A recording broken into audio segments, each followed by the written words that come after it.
வரதரம் விஷ்ணும் சசிவர்ணம் சதுர்புஜம் பிரசன்னவதனம் தியாயே சர்வவிக்னோபசாந்தயே. நண்பர்களாகி அனைவருக்கும் வணக்கங்க. நம்ம இந்த ஜாதகத்தில் இந்த வீடியோவில் பார்க்க போகிற விளக்கம் சரியான ஜாதகத்தை எவ்வாறு கண்டறிவது, சரிங்களா? மற்றும்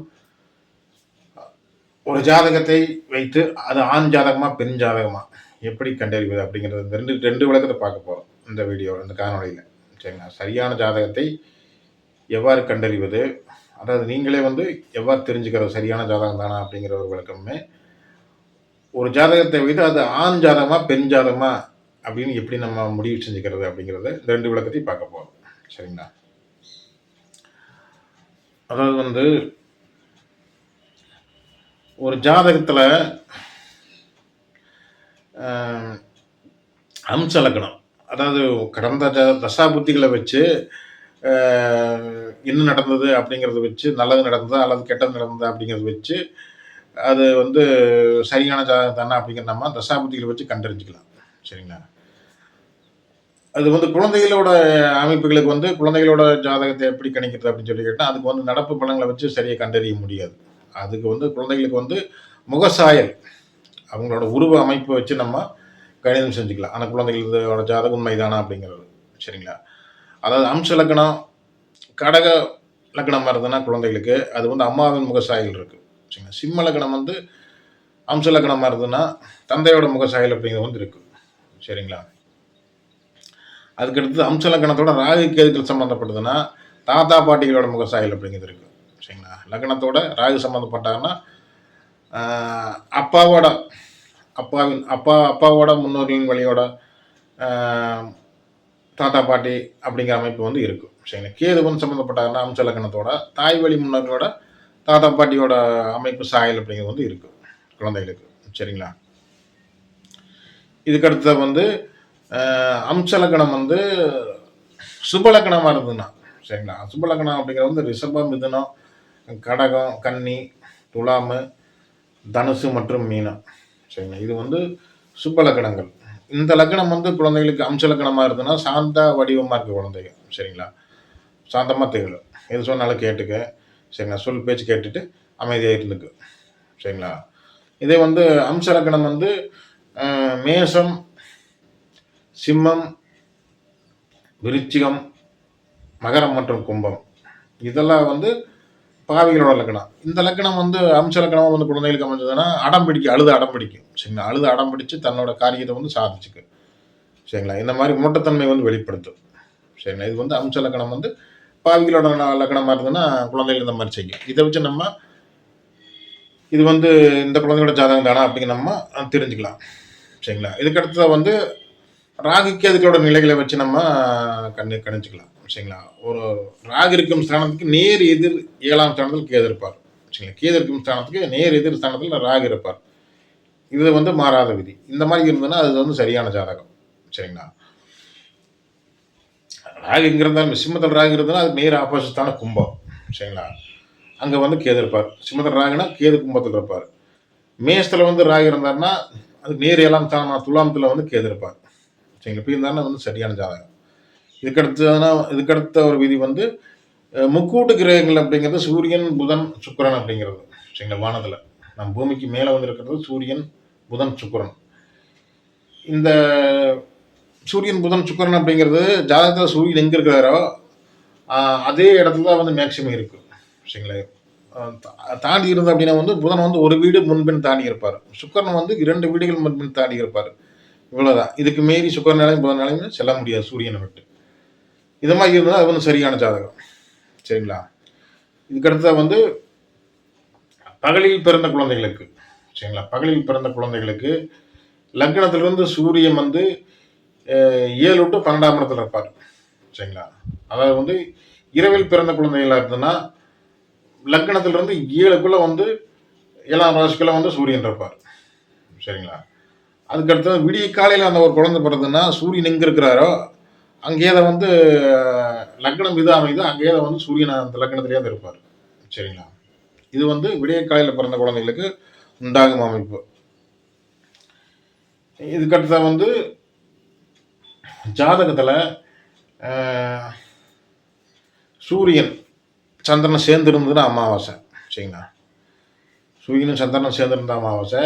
சூரியனுக்கு நேராக சந்திரன் 7ஆம் ஸ்தானத்தில் இருந்தாலும் அது வந்து பௌர்ணமி. சரிங்களா? சூரியனிலிருந்து 7ஆம் வீட்டை நோக்கி சந்திரன் போனார்னா அது வந்து வளர்பிறை நோக்கி போறாருன்னு அர்த்தம். சரிங்களா? சூரியன் இருக்கும் ஸ்தானத்துக்கு 7ஆம் ஸ்தானத்துலேருந்து சூரியன் நோக்கி சந்திரன் வந்தாருன்னா அது தேய்பிரைன்னு அர்த்தம். சரிங்களா? இது வந்து இந்த மாதிரி இதுனா அது வந்து சரியான ஜாதகம். சரிங்களா? அதுக்கடுத்த வந்து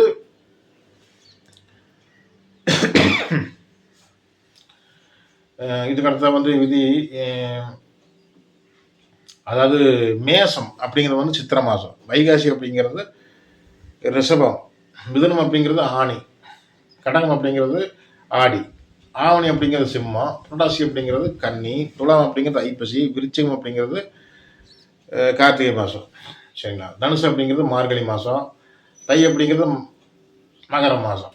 சரிங்களா? கும்பம் அப்படிங்கிறது மாசி மாதம், மீனம் அப்படிங்கிறது பங்குனி மாதம். சரிங்களா?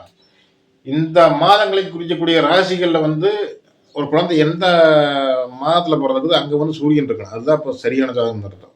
சரிங்களா? உதாரணம் வந்து மேச மாதத்தில் சூரியன் இருக்காருன்னா அந்த குழந்தை வந்து சித்திரை மாதத்தில் பிறந்திருக்கு. சரிங்களா? அப்படி இருந்ததுன்னா அது வந்து சரியான ஜாதகம். அதுக்கடுத்தது மார்கழி மாதத்தில் ஒரு குழந்தை பிறகுதுன்னா அந்த அந்த ஜாதகத்தில் வந்து சூரியன் வந்து தனுசு ராசியில் இருப்பார். ஏன்னா தனுசு ராசி மார்கழி குறிக்கக்கூடிய ராசி. சரிங்களா? இந்த மாதிரி சூரியன் இருந்தால் நம்ம அது சரியான ஜாதகம்னு கணிச்சிக்கலாம். சரிங்களா? இந்த மாதிரி அமைப்புகளை வச்சு நம்ம அது சரியான ஜாதகம் தானே அப்படிங்கிறத வந்து நீங்களே வந்து ஈஸியாக தெரிஞ்சிக்கக்கூடிய முறை வந்து இது. சரிங்களா? இந்த மாதிரி நான் விளக்க சொல்லிக்கிறேன். அதுக்கடுத்து வந்து ஒரு குழந்தையோட ஜாதகம் வந்து அது ஆண் ஜாதகமா பெண் ஜாதகமா, ஒரு ஜாதகத்தை வச்சு அது ஆண் ஜாதகமா பெண்ணோட ஜாதகமா அப்படிங்கிறது எப்படி கணிதம் செய்யலாம் அப்படிங்கிறத நான் இப்போ விளக்க போகிறேன். சரிங்களா? அதாகவே வந்து இது வந்து நவாம்ச கட்டம். சரிங்களா? நவாம்ச கட்டம், நவாம்ச கட்டத்தில் வந்து மேசம் வந்து எல்லாம் எந்த கட்டத்தில் இருந்தாலுமே மேசம் வந்து ஆண் ராசி, அதுக்கடுத்து ரிஷபம் வந்து பெண் ராசி, இந்த மாதிரி லைனாக வரும். சரிங்களா? ஒற்றைப்படை ராசி, ஒற்றைப்படை ராசியில் ஆண் ராசி, இரட்டைப்படை ராசி அப்படிங்கிறது பெண் ராசி. இது ஒற்றைப்படை, மேசம் அப்படிங்கிறது ஒற்றைப்படை, ரிஷபம் அப்படிங்கிறது ரெட்டப்படை, மிதுனம் அப்படிங்கிறது ஒற்றைப்படை, கடகம் அப்படிங்கிறது ரெட்டப்படை. இந்த மாதிரி ஆண் பெண் ராசி அப்படிங்கிறது வந்து லைனாக வரும். சரிங்களா?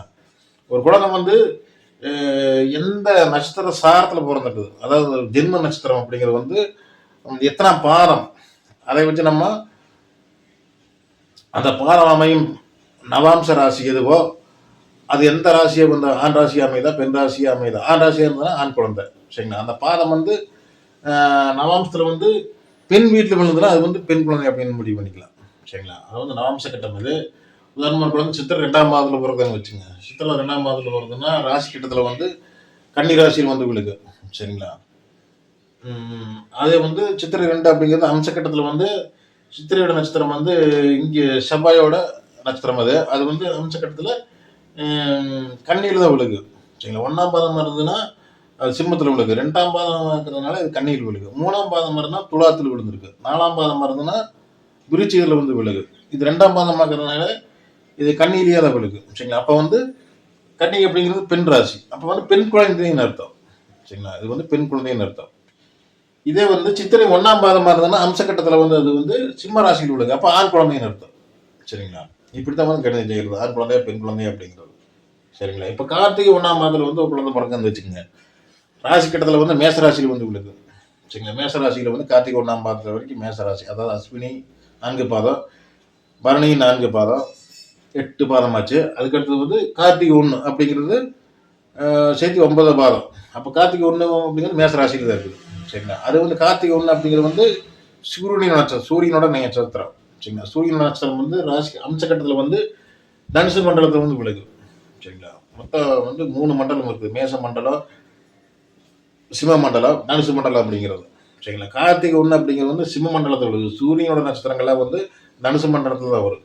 சரிங்களா? அதனால வந்து கார்த்திகை 1 அப்படிங்கிறது வந்து அம்சக்கட்டத்தில் தனுசுல வந்து விழுகு. சரிங்களா? அதாவது 2ஆம் பாதமாக இருந்ததுன்னா மகரத்தில் வந்து விழுந்துடும், 3ஆம் பாதமாக இருந்ததுன்னா கும்பத்தில் விழுகு, கார்த்திகை 3ஆம் நாள் கும்பத்தில் விழுகு, கார்த்திகை 4ஆம் நாள்னா வந்து மீனத்தில் விழுந்துடும். இது கார்த்திகை 1 அப்படிங்கிறதுனால அம்சக்கட்டத்தில் தனுசு ராசியில் வந்து விழுகு. தனுசு ராசி அப்படிங்கிறது ஆண் ராசி, அப்போ அந்த குழந்தை கார்த்திகை 1 பிறந்த குழந்தை ஆண் குழந்தை. சரிங்களா? 1ஆம் பாதம் அப்படிங்கிறது ஆண் குழந்தை. இப்படி வச்சு நம்ம கணிதம் செய்யலாம். சரி, இதை வந்து ஈஸியாக வந்து நாமளாகவே ஜாதகத்தை வச்சு அது ஆண் குழந்தை ஜாதகமா, பெண் குழந்தை ஜாதகமா, அதாவது ஆணோட ஜாதகமா, பெண்ணோட ஜாதகமா அப்படின்னு நம்ம வந்து ஈஸியாக கணிச்சு செஞ்சுக்கலாம். சரிங்களா? ஓகேங்க. அடுத்த வீடியோவில் வேறொரு தலைப்பு சந்திக்கலாம். நன்றிங்க.